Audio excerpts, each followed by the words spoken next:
My dad was very successful. He was a neurosurgeon.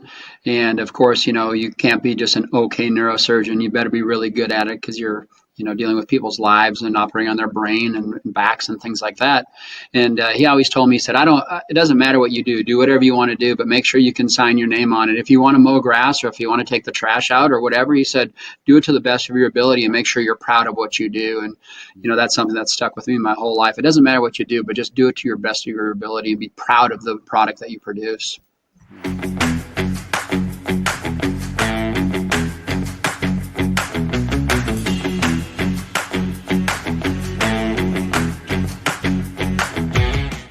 Welcome back to another episode of Keeping It Real Estate. I'm your co-host, Dan Breezy, and today we have Shannon Himengo joining us on the show. Shannon is a college graduate from St. Olaf College, where he majored in economics and biology. Shannon is now the CEO of the Titan Companies, where he uses his economic and biology background to ship bulk commodities, flatbed products, and hydrochloric acid across the United States. Then in 1996, Shannon also founded Lone Star Properties, which has purchased single-family residence, storage units, ranches, and mobile home parks. With that said, Shannon, welcome to the show. Thanks, Dan. Glad to be here. Yeah, excited to have you here as well. So Shannon and I got to know each other at an investor event, and Mike as well, and just had some really good synergy. We've done some deals together, just some great core values where we bring value to Shannon, he brings value to us, and we're just grateful to have you on the show. And maybe if you want to start, you can share a bit about your early days before creating the Titan Company, where you grew up, and just kind of a little bit about your background. Sounds good. Well, I grew up in Two Harbors, Minnesota, on the north shore of Lake Superior, and ended up going to St. Olaf College in Northfield, Minnesota.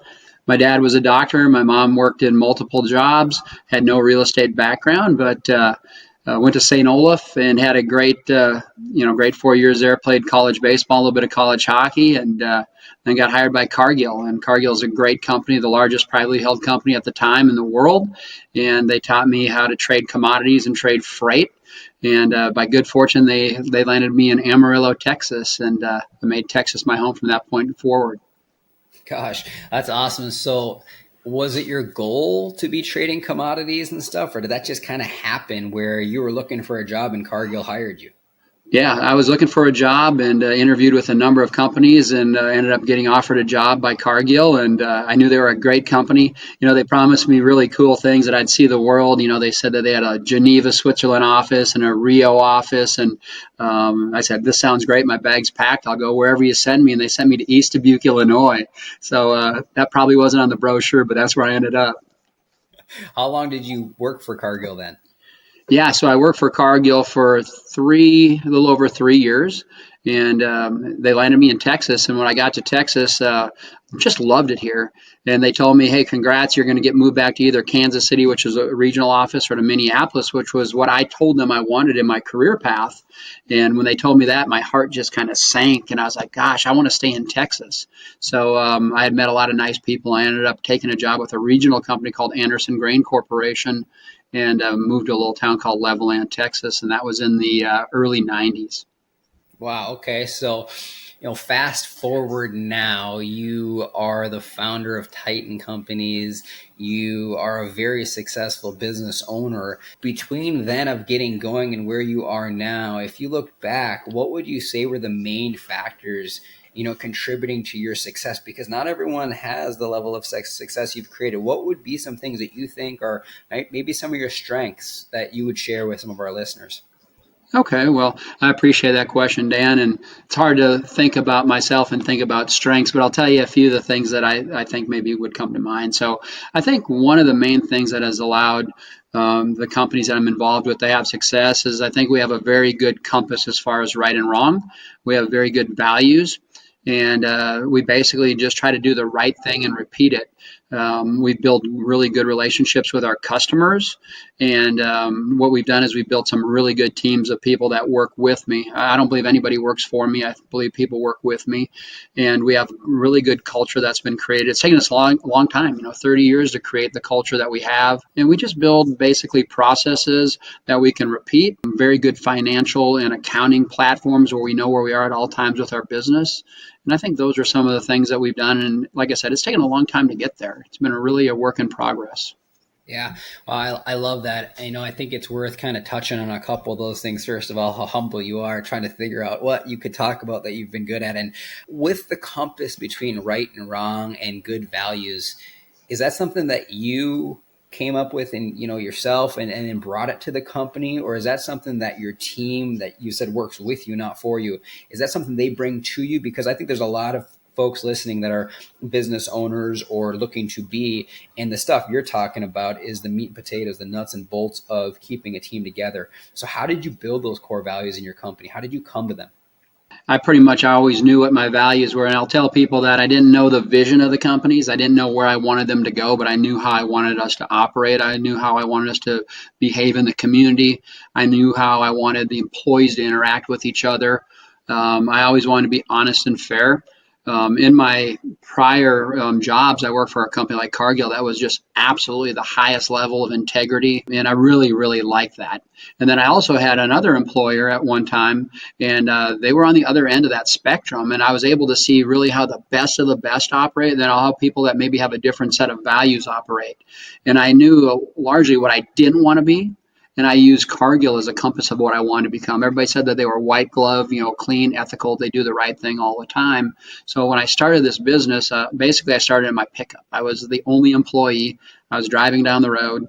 I had left the job where the company was not ethical, and my customers started to call me. And at that point, I really wanted to be able to just express my values in this business.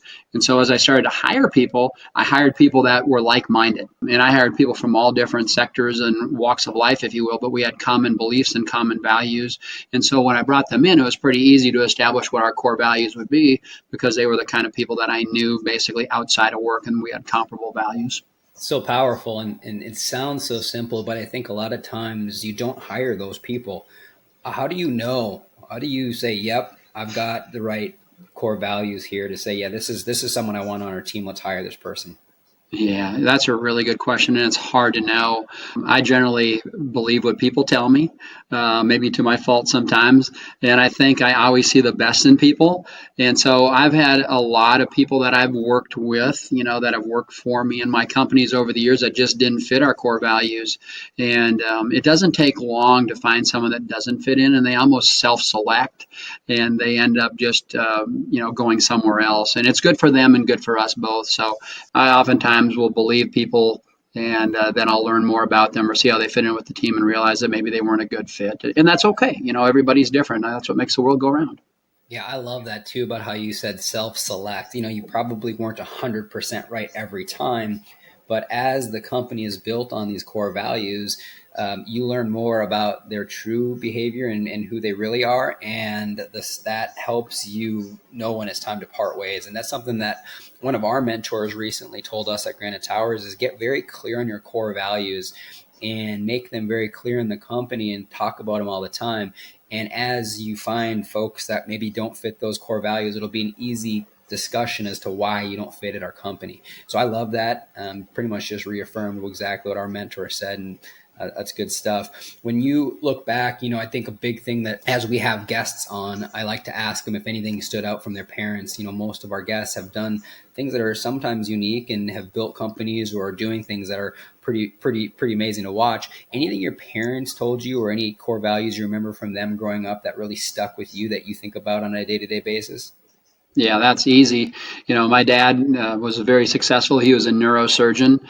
And of course, you can't be just an okay neurosurgeon. You better be really good at it because you're, dealing with people's lives and operating on their brain and backs and things like that. And he always told me, he said, it doesn't matter what you do whatever you want to do, but make sure you can sign your name on it. If you want to mow grass or if you want to take the trash out or whatever, he said, do it to the best of your ability and make sure you're proud of what you do. And that's something that's stuck with me my whole life. It doesn't matter what you do, but just do it to your best of your ability and be proud of the product that you produce. Hmm. Gosh, that's huge. I think about, when I hear that, I'm like, gosh, where in my life can I relate to that? And I think about the things that I've done my best at, and I'm proud of it. And it always helps my self-confidence increase dramatically. Where if I'm kind of into it, but I kind of half step, it doesn't make me feel the same way. Do you have any professors in college who stood out to you as mentors or inspired you to create the Titan companies, or how did that come? Yeah, so I don't know that anybody inspired me to start Titan. I mean, the reason I started Titan was I was working for a company that I learned they were doing the wrong thing, and Okay. at that point, I'm married. I have a baby on the way, and I learned they're doing the wrong thing. And I just went and told my wife. I said I'm quitting, and she's like, "Oh my gosh, you have a great job. You're making lots of money, and life is really good." And I said, "Yeah, but their values are wrong. They're doing the wrong thing. Even though I'm not, I don't even want to be associated with them." So I just left, and literally, I was trying to figure out what I was going to do, and my phone started ringing, and that's how Titan was formed. So a lot of people say, "Wow, that took a lot of courage to start your own company." Really, it didn't at all because I had to leave where I was at. I knew that I didn't want to be associated with people doing the wrong thing, which I wasn't, but I didn't even want to have guilt by association. So it really didn't take much courage. I just had to walk away from something that was wrong. And then I was just so fortunate that I had good relationships with customers and people in the industry that they just started to call me. And I didn't even try to do business. They just started doing business with me. And literally, I was driving my first day out of work and my phone was ringing, and I helped them with a problem, and I was able to make $1,680 my first day out of work. So, you know, again, I said earlier I was value based, not vision based. I didn't know where this was going to come. But to answer your question, was there a professor or somebody in college that really impacted me and to start Titan? And the answer would be no, but there was a professor, but he was my baseball coach. I played college baseball at St. Olaf, and his name was Jim Dimmick. And he was one of the finest human beings I've ever known in my life. And he taught us more than baseball. He taught us about teamwork and winning and persevering and values. And he changed my life, quite frankly. You can only go so far, and you can go as far as you believe you can go. And people that go a long ways have a lot of belief in themselves. And he helped me believe in myself. He actually believed in me more than I believed in myself, and really changed the trajectory of my life. And he passed away a few years ago, and I'm just forever grateful for the impact he made on my life, and not just my life, but the lives of my kids and my family, because a lot of the values he instilled in me were just so important, and forever grateful to Coach Dimmick. Wow, that is powerful. So I have to ask, how did he help you believe in yourself? Because I go through life and I see some people and I'm like, wow, the potential this person has is so far beyond what maybe they think they're living and is possible. What did he do, or how did he help you believe in yourself? Yeah, so as a sophomore, I'll back up. As a freshman, he came to cut me from the baseball team, and he showed up, and his eyes were full of tears, and he liked me, but I just wasn't any good. And he said that he was going to cut me, and I said, Coach, I said, I'll carry the bats, I'll carry the balls. I said, I'll keep book, I'll be manager. I said, it doesn't matter. I just want to be a part of the team. And he had such a huge heart that he couldn't cut me. And so I stuck around and I kept trying. And everything that he asked me to do, I didn't tell him, but I did double. So he'd tell me to run 5 miles, I'd run 10 miles. He'd tell me to do 100 push-ups, I'd do 200 push-ups. He told me whatever he told me, I just did double, and I didn't tell anybody about it. So in that, he instilled in me work ethic, right? I mean, I knew I had to work harder because I wasn't as good, but the way he really impacted me is he allowed me to stay around. He allowed me on the team, and then as a sophomore, what happened is I made the varsity. So I went from getting cut from the JV. Freshman year, I pitched JV and had a pretty good experience, and then made the varsity my sophomore year, and I got to pitch. And I remember the first game that I pitched. I was having trouble, and I wasn't ready. And he came out and said, "Hey, I believe in you." He came out to the mound. He said, "Just take it one pitch at a time, one hitter at a time. I believe in you." And there were several cases along my history of pitching for him that he came out and he just told me that he believed in me, really. And he said it in such a way that was so adamant and so clear that I thought he really does believe in me. And he told me a few times, "I expect more of you than that, and I know you can do it." And I just bought into his belief in me, and he reinforced it over and over again. And I ended up captaining the baseball team, so I went from getting cut to being the captain my senior year and being around great players, and having a lot of success in a little program, but that really changed my life. So Wow, that's powerful stuff. I'm glad you shared that. It's so awesome to hear these stories. The one thing that made me wonder when you said that is he told you to do 100 push-ups, you did 200. He told you to run 5 miles, you ran 10 miles. Was there always a strong desire in you to want to be a baseball player and succeed, or where did that come from? well, So my dad played baseball at the University of Minnesota, and he loved baseball, and he and I had a lot of great memories. He taught me how to throw the baseball, fairly well, and so I loved baseball. I loved all sports, but I really love baseball because I think it's the only sport that's more fun to practice than to play in the game. So I could not practice enough baseball. I mean, when I grew up in Minnesota, the sun would go down, and I'd be begging the coach for more ground balls, and he's like, "It's dark." But I loved practicing. Everything about it was great. The coaches were great. I had a great high school coach as well and great teammates. So I just loved to practice, and it was just so fun. And being out in the sun on a beautiful day with your buddies or playing a game under the lights and just smelling the smell of a summer game was just amazing. So I loved all parts of baseball and practicing it. Oh, that's awesome. Did you play college baseball, or did you ever have a Yep. So I chance of played at playing? St. Olaf, and so it was a Division III school in Minnesota for Coach Dimmick. He was my coach. So yeah, I played 4 years for him. How did it go? Was it any thoughts of playing major leagues, or was it just too small of a school, or not really your focus? Now, there were a few guys that actually played college or pro baseball that came out of our college, and there were scouts at the games that I pitched in. They were always watching the other guy that I Okay. was pitching against, just to be honest. But every time the scouts were there, I won, and the other guy lost. But other guys got drafted. I didn't get drafted, but it was really a blessing, quite frankly. I mean, I wasn't good enough. I didn't throw the ball hard enough. Um, and I hoped that I would get to play, after college, but I just wasn't good enough when it came Yeah. right down to it. I could have Well, worked. I could have done 4 times what the coach asked me, and I still wasn't going to throw the ball harder than 88. I just wasn't going to get there. yep. Well, you found your strength. So I want to get into some real estate stuff here in a second, but I don't want to pass by this hike you recently did, or I think it was just in the last year, this Jesse Itzler, the Everest size hike, where you hike 29 feet in under like 34 or 36 hours. Is it Yeah. what motivated you to take something like that on? Because it's literally up. You tell the story where it was and kind of how it went. Sure. So it was an event called 29029 Everesting. So as people know, 29,029 feet is the vertical height of Mount Everest. Of course, I don't want to go climb up Mount Everest because a lot of people die. And so this is basically at a number of resorts around the area, ski resorts and North America basically based. And you hike up the ski run, then take the gondola down, and you do as many ascents as necessary to get the 29,029 vertical feet. And so snow basin, you did 13 ascents. It was a little over 30 miles of hiking.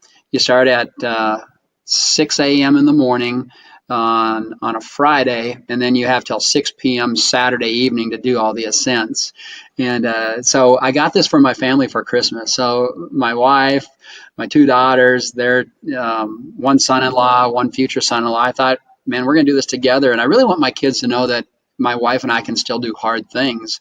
And I feel like if you keep doing hard things, and you'll keep being able to do hard things. So don't stop. And I like a competition. So we all started going, and everything that could go wrong went wrong. My wife ended up injuring her leg. She ends up with an ocular migraine. My daughter is sick. I mean, it's just really hard. People are throwing up. I mean, it's really rough. But long story short is one of my son-in-laws and I didn't stop. We went not all night long and took us 32 hours, and we were able to finish. My other daughter and her future husband, they just ran out of time. And then my wife was medically told that she was done, as well as one of my daughters. But we talked about it just this week, and I said, I thought it was going to be our Christmas card this year, and obviously 2 of the 6 of us made it. Is there a silver lining? And really, the silver lining from my girls and one of the future son-in-laws is, hey, you know what? We can do hard things, and we can work together, and we can communicate in a kind way with each other when we're tired and feeling bad. And I think it just raised the bar of what people are capable in our family of doing. So I'm really proud of my family for being willing to trust me to do this. The next time I ask them to do something like it, I think they're going to ask more questions.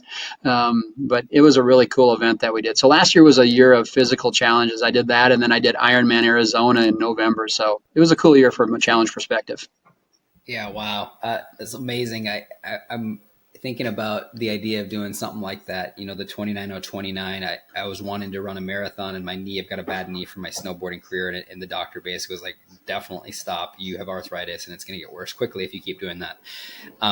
So that was more pulled off. And he's like, we could maybe start to train a different way and you could get there. But right now it's not the way to just keep going. So the idea of doing the 29029 is intriguing. When you are in the middle of the night, you and your son-in-law, did you guys ever have any thoughts of let's quit, or was it just no matter what, we're going to the end, or what was going through your head? Yeah, so he and I ended up separated. So we went all night long, but we never saw each other. But the coaches on the bottom would say, "Hey, your son-in-law's turning laps faster than you." And I said, "Well, yeah, I'm not surprised. He's pretty fit."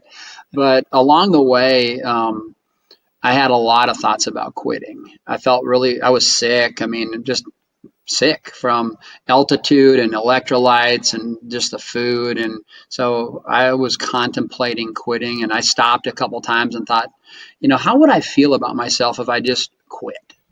And so when I thought about quitting, I thought, I'm going to just do one more step. And so I'd get out there and just do a step and then another step. And after you get to a point of, suffering to the level in which we suffered, I forgot about self-preservation, and I just decided I was going to keep going. And I got to that point. And once I got into that mindset, then it was easy to know I was going to finish because I was just committed. And that really gets down to anything, right? I mean, when you decide you're committed, then you're going to have success. And when you're giving yourself an out or maybe not fully committed to something, that's when you're probably not going to get the results that you were hoping for. So, when I decided I was committed, I went past that threshold. I was in pain. Every step was just painful.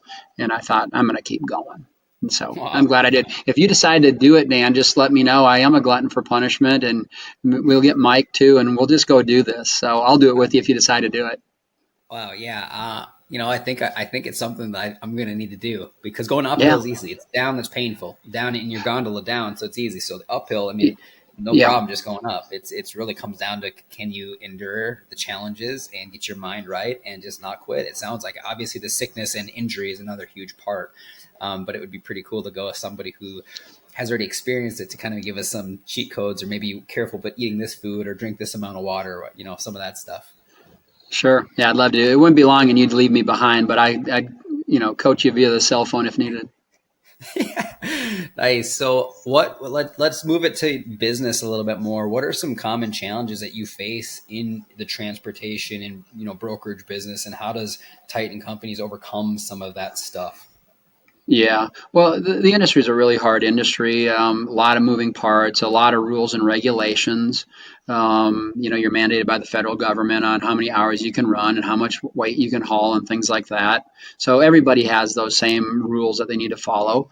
And then there's a major shortage of truck drivers across the country. You look at anything that you see, from those posters behind you to the hat on your head, they were on a truck at some point, and the shirt that you're wearing. So everything that we have in our, basically as a consumer, came on a truck. So lots of demand for drivers, lots of rules and regulations. And then from a capital perspective, these pieces of equipment are super expensive. We just bought some new trucks. They're $174,000 for just the truck. That's not even the trailer. And so it takes a lot of capital just to go ahead and acquire the equipment necessary. So, you know, there's challenges, but there's challenges in every kind of business. And how do you handle it? You try to make the best decisions you can. You evaluate it. You look at the math. Math doesn't lie, and you just try to buy what you can to move the products that you're able to move at a profitable rate, and you just try to be smart. Um, and just make the best decisions possible. And the other key to it is just having good customers, right? If you don't have good customers, you don't stand a chance. So we really try to take care of our customers and make them, choose us over the other options. There's plenty of options there. Then the other key component is, if you don't have really good employees and people on your team and good systems to manage them, then you have trouble. So we have a state-of-the-art software system that is used by small companies like ours and then the biggest companies out there, so we can really manage our metrics closely. And then we try to take really, really good care of our people. And everything's a people business. It doesn't matter what you're doing. If there's not the right people, and then not if you don't have the right kind of respect for the people, and they don't respect you, then it's hard to make things go. So just take care of your people, take care of your customer, take care of your equipment, and do the best you can and keep working when it's tough. Just like 29029, when it's tough, you just keep plugging on and that's what's allowed us to stick around for as long as we have.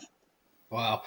I hear all of that, and it sounds like this big puzzle. You've got to put all this together, and it seems to me it just comes down to leadership, of being able to guide teams, customers, the whole ball of wax into a profitable company. Do you enjoy that aspect of an entrepreneur life, or do you ever kind of wish you'd go back to the Cargill where you worked for someone and didn't have that much responsibility, or how do you feel about that?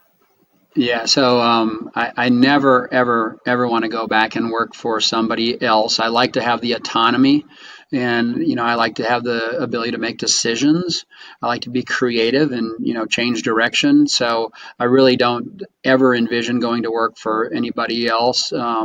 Not that, but if I did, companies like Cargill or the Andersons out of Maumee, Ohio, that I have relationships with, they'd be great companies to work for because they have just great values and they do the right thing.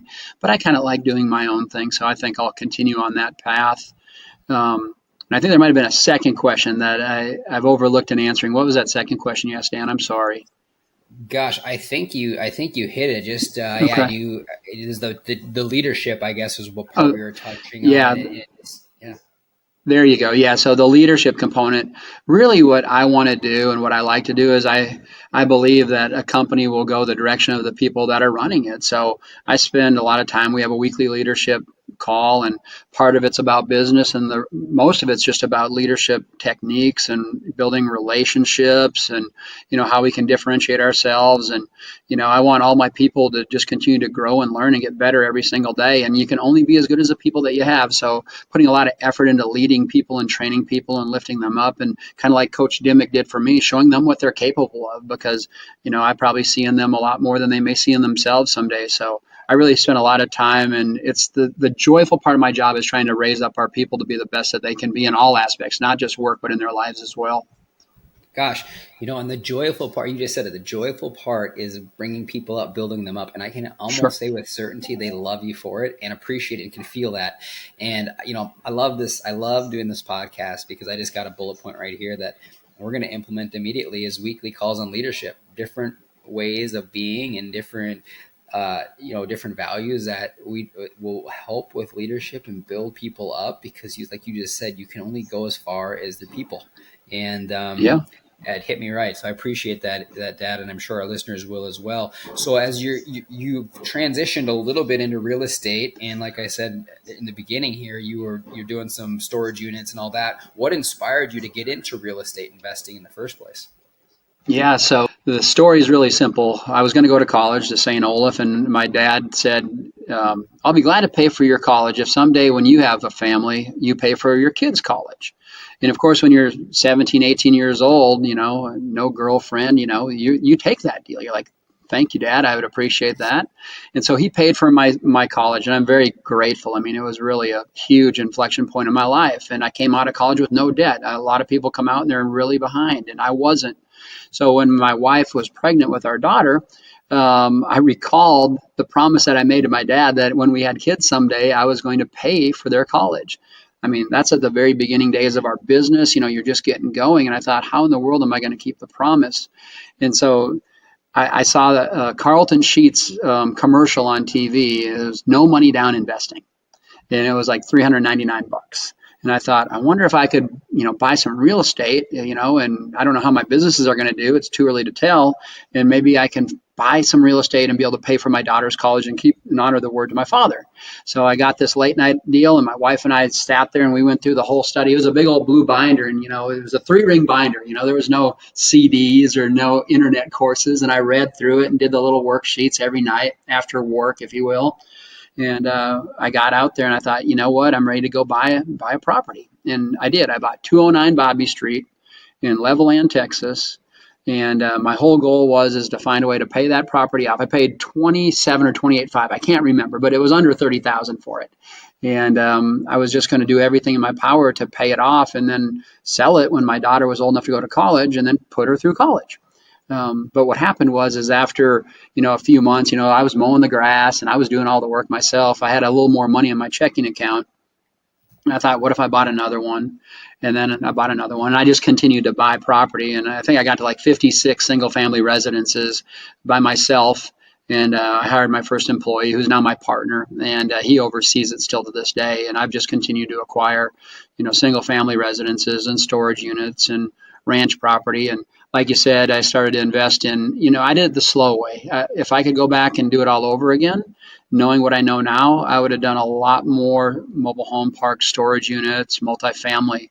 But I did it the way in which I knew how, which was to buy single family residences.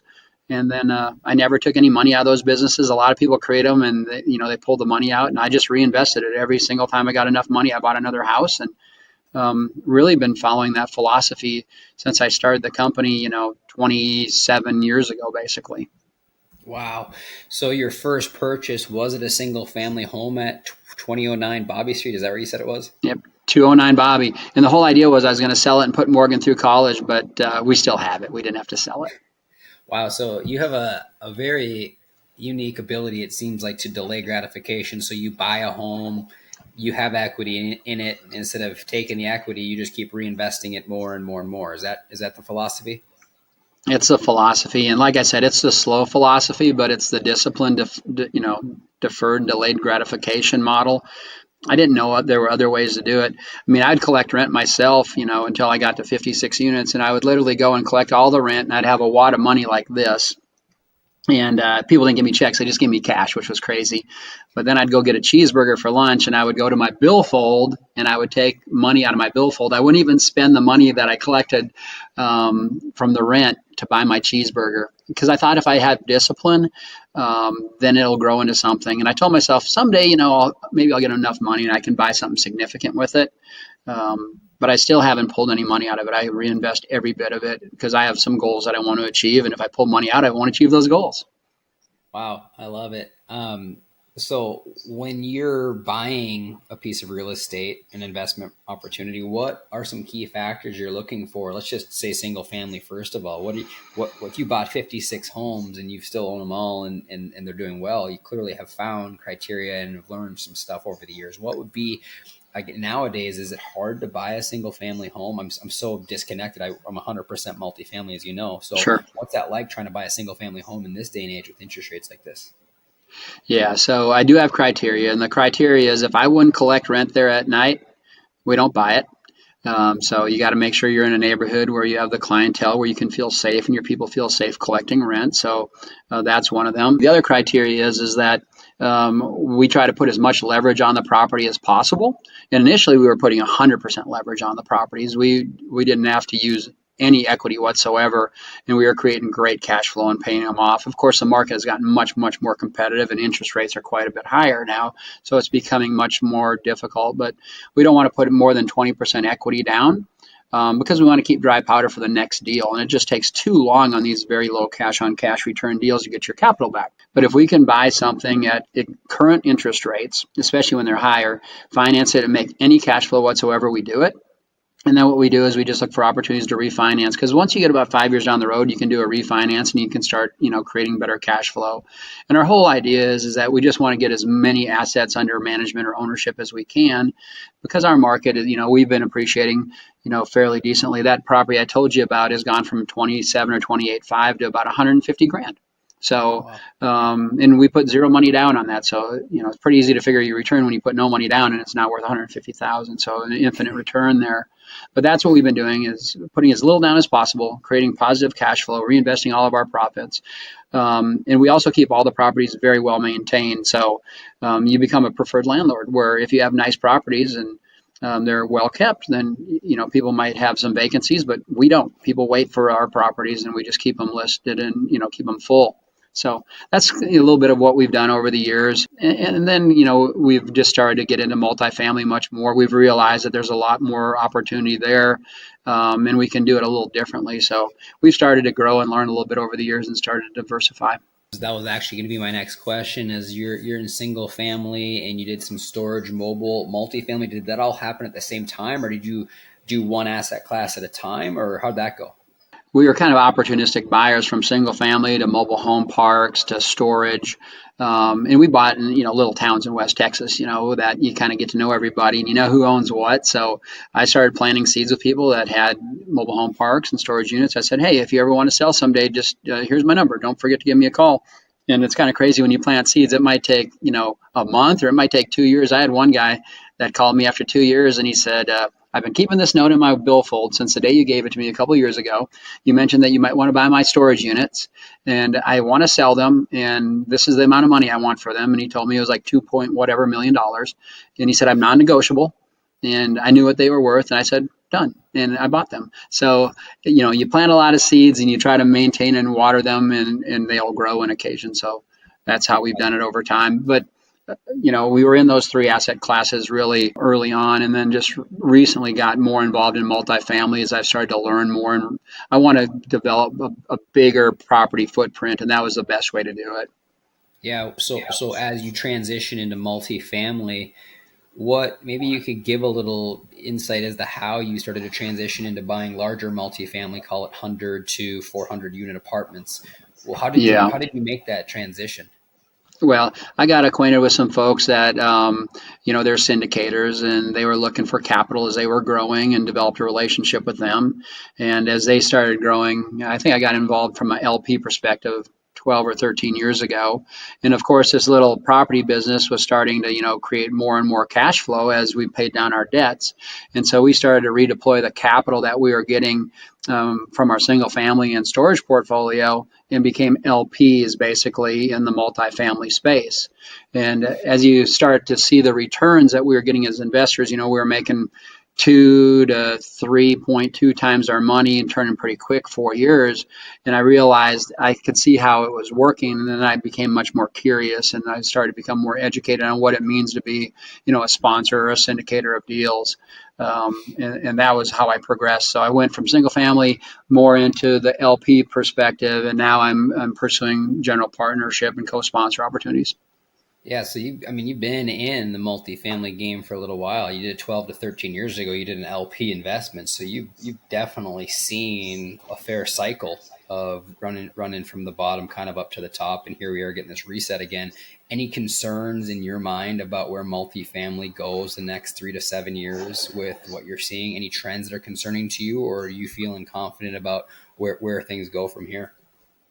Yeah, I'm feeling really confident about where things go from here. The trend, it looks like right now is a really good time to be in. One of the things that I've learned that, people try to pick the bottom of a market and try to, buy the bottom and sell the top. And I realized even as a commodity trader, that's what I did for, a living for a long time, that it's really hard and really it takes a lot of luck. You can have a lot of skill and a lot of knowledge and do a lot of, underwriting and the work, but you have to be really lucky. So I don't really want to rely on luck.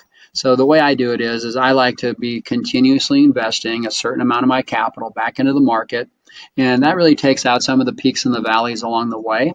And I feel good about where the market could go in the next 4 to 7 years. But there's going to be unknowns. There's going to be things that you can take into consideration every single thing that you know. But we didn't expect interest rates to go from zero to where they are today, and we didn't expect insurance to go escalate at the levels that we saw them escalate. So there's always going to be values and variables that we need to figure out, and that will change. But I think that's why just being consistent in your investments, make sure you do the right underwriting, have the right partners, pick the right market.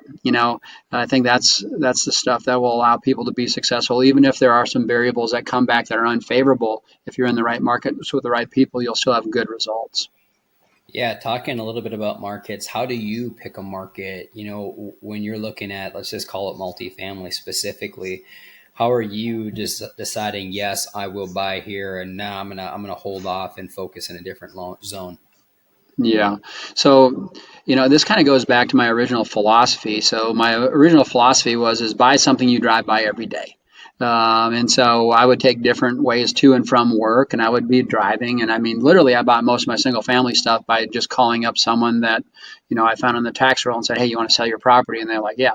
So I always try to keep in a certain geographic area that I understood because I didn't feel like I could understand the world market in the national market, but I could understand some little small micro economies. So that's why I bought West Texas because I really got to know the values. You can tell me a single family house out there, and I can tell you if I'd buy it or not, really in a fraction of a second. And so when it comes to multifamily, it really came down to the same philosophy as I was learning more about this, and people are talking about all the great markets around the United States, and there's a lot of them, just so you know. I mean, there's a dozen great markets and probably another 10 to 20 that are really good markets. And even probably the poor markets can be good if you understand them well enough. And I decided I didn't have time to really understand it all. So I'm really focused on the DFW market. I might do something a little bit out of Dallas Fort Worth, but I'm really sticking to Texas. I like the political climate. I understand the demographic here. If there's a problem, I can get in my truck and drive up there and take a look at it. Go back to the old thing of driving by and seeing what it looks like. So I'm going to just focus on DFW, and I'll probably miss a lot of opportunities because of it. But I want to learn one market and just really know it well. Yeah, I love a few things you just said there, Shannon, that are worth bringing up. Is you're gonna miss some opportunities. You can't buy them all. You can't buy them all. It's Nope. not going to happen. And if you start looking in too many places and jumping around in too many things, I think this is something that Mike shared on our podcast. One of the things that we would both go back to doing is honed in on a smaller submarket in one major metropolitan area and became the most expert in that one little area. And instead of buying in, we were in Minneapolis and a little ways outside of Minneapolis. Then we bought a deal in Carlsbad, New Mexico. And yeah, we were buying some stuff in Dallas, Fort Worth, but then we partnered with a group that was in Alabama, and it's just hone in, laser in, get really, really sharp on exactly why this asset and submarket will produce your returns and become the best, become obsessed with that little area. And I think that's a great point you made, and I'm sure the listeners appreciate that very much. Looking ahead, where do you see maybe the biggest opportunities within multifamily investing? What are you looking for in the next few years here? Yeah. So what I'm looking for is I'm looking to take this market that we talked about and eliminate spots that I don't want to be a part of. So rather than just you looking at DFW, now I'm really doing the work to say, hey, where is there crime? Let's eliminate the crime spots. Where are the schools not as good? Let's eliminate those.